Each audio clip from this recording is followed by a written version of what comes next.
पैदाइश उसका 41वां बाब।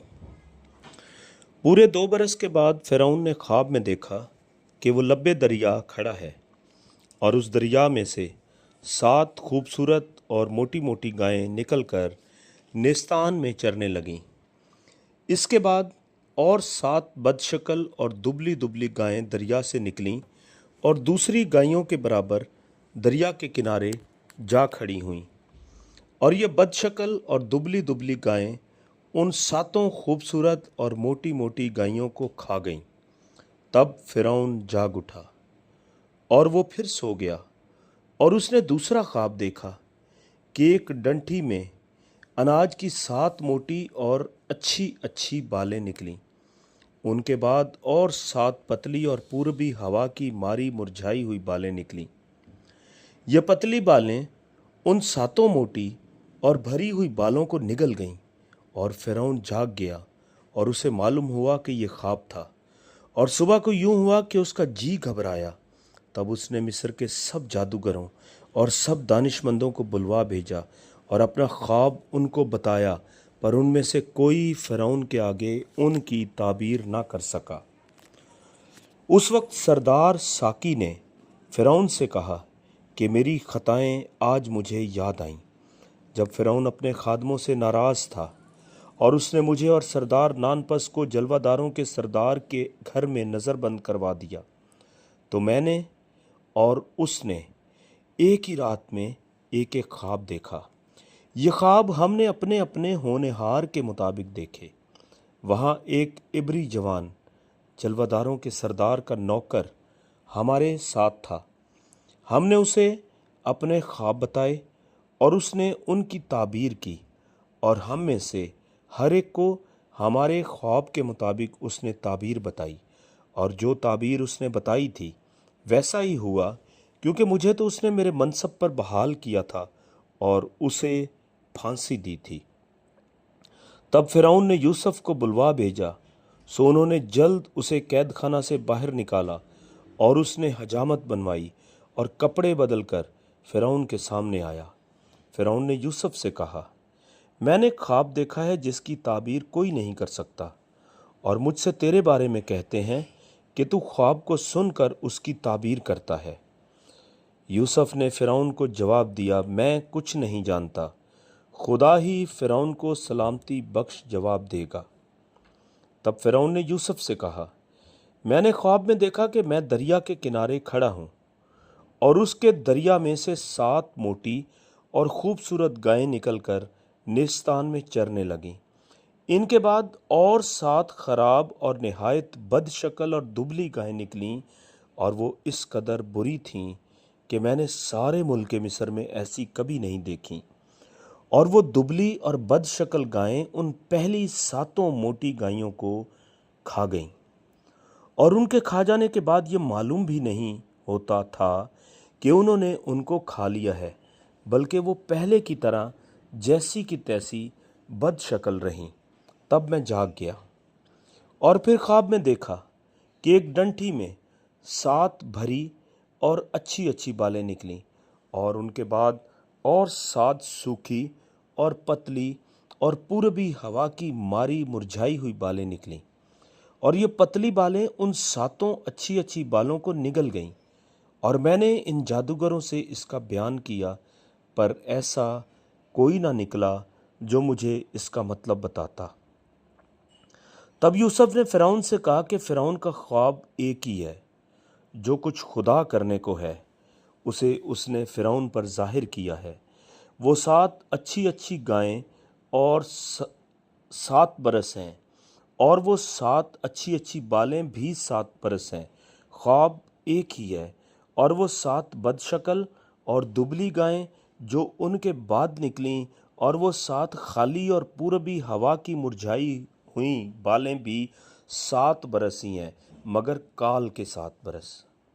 ये वही बात है जो मैं फ़िरौन से कह चुका हूँ कि जो कुछ खुदा करने को है उसे उसने फ़िरौन पर जाहिर किया है।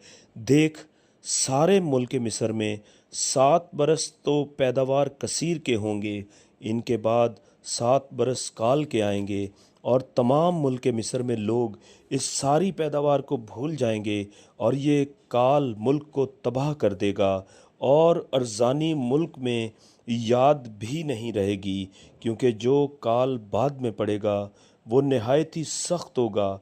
और फ़िरौन ने जो ये ख्वाब 2 दफ़ा देखा तो इसका सबब ये है कि ये बात खुदा की तरफ से मुकर्रर हो चुकी है और खुदा इसे जल्द पूरा करेगा। इसलिए फ़िरौन को चाहिए कि एक दानिशमंद और अक्लमंद आदमी को तलाश कर ले और उसे मुल्क मिस्र पर मुख्तार बनाए।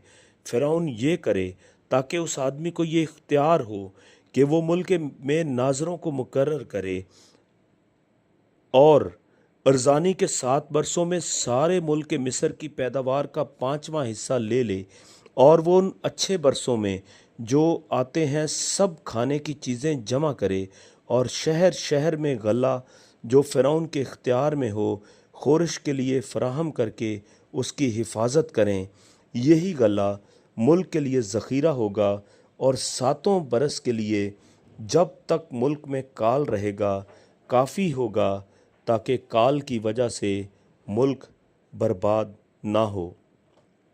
ये बात फ़िरौन और उसके सब खादमों को पसंद आई।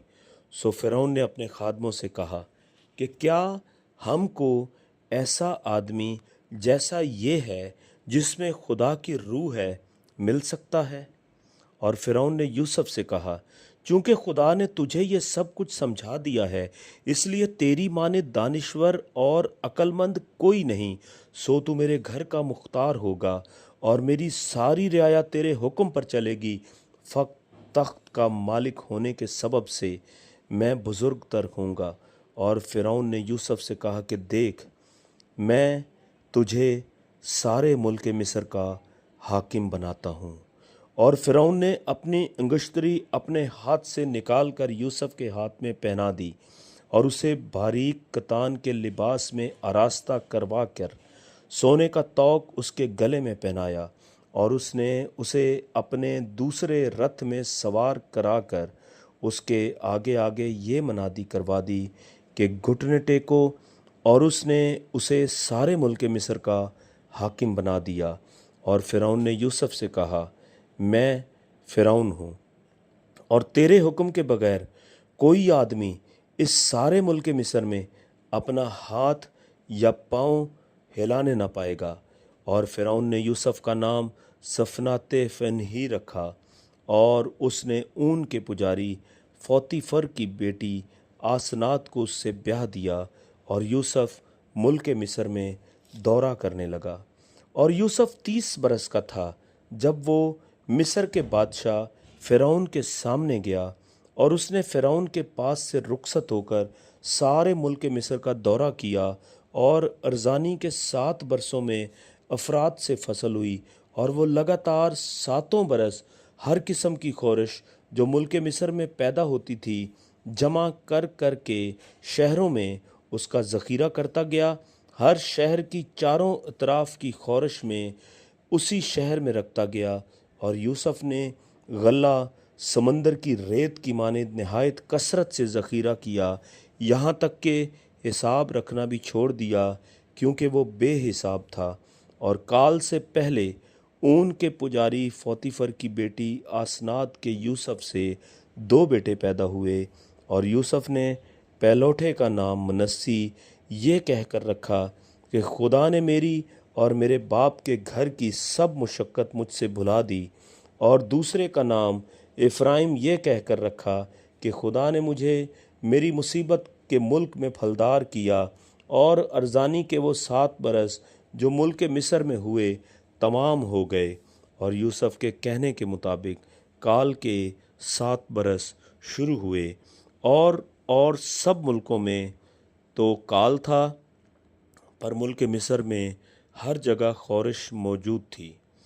और जब मुल्क मिस्र में लोग भूखों मरने लगे तो रोटी के लिए फ़िरौन के आगे चिल्लाए। फ़िरौन ने मिस्रियों से कहा कि यूसुफ के पास जाओ, जो कुछ वो तुमसे कहे सो करो।